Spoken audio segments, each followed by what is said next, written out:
The first thing prayer does is that it opens you to the voice of God. The second thing is that it brings the presence over you. The third thing is that it stirs the anointing in your spirit until it becomes a rod of authority. And the day will come when you will stir that anointing until that anointing will come out of your spirit and become a rod. That's where some of these men have gone to.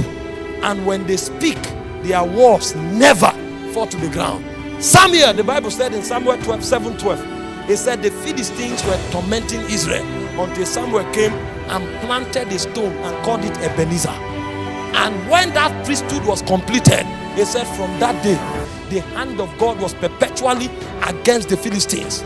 They never came against Israel again and succeeded, because Samuel, through priesthood, had built a hedge around Israel. A point came, that anointing grew until the anointing surrounded the whole of Naioth in Ramah. Saul came looking for Samuel. He fell down and began to prophesy. And a point came, that anointing was no longer just a circumference over Ramah. It became a scepter.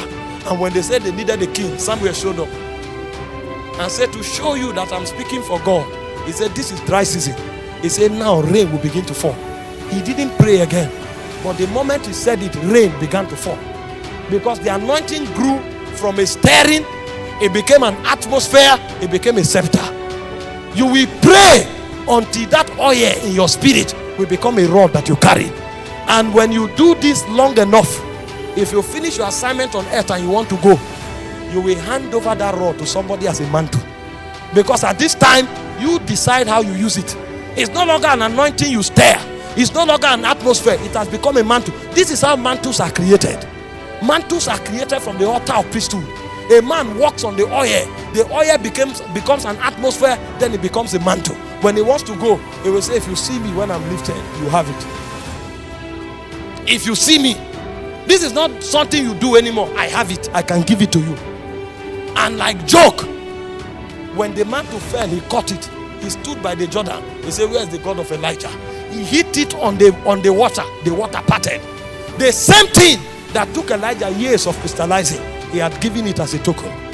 You will not leave this world until the anointing in your spirit grows to be an atmosphere and grows until it becomes a mantle. Some of you, when you are leaving this world, that mantle will be so strong, you will hand it over to your children. That's why he said concerning a righteous man, he said he leaves inheritances for his children. It's not cattle. It's not goats. Jacob said, the angel of the Lord appeared to me. And after I engaged that angel, I became a prince. And so he said, now I named the name of Israel upon Ephraim and Manasseh. They became Israel. When he wanted to go, he said, gather around me, you sons of Jacob. I will tell you the things that will befall you. He said, the scepter will not depart from Judah until Shiloh comes. A point will come, you will do business on the altar until you can hand over the mantle to your son and say, you will be a millionaire. You will be a prophet. You will be a king. No force on earth can stop it, because you have built something that has defeated the princes in the territory.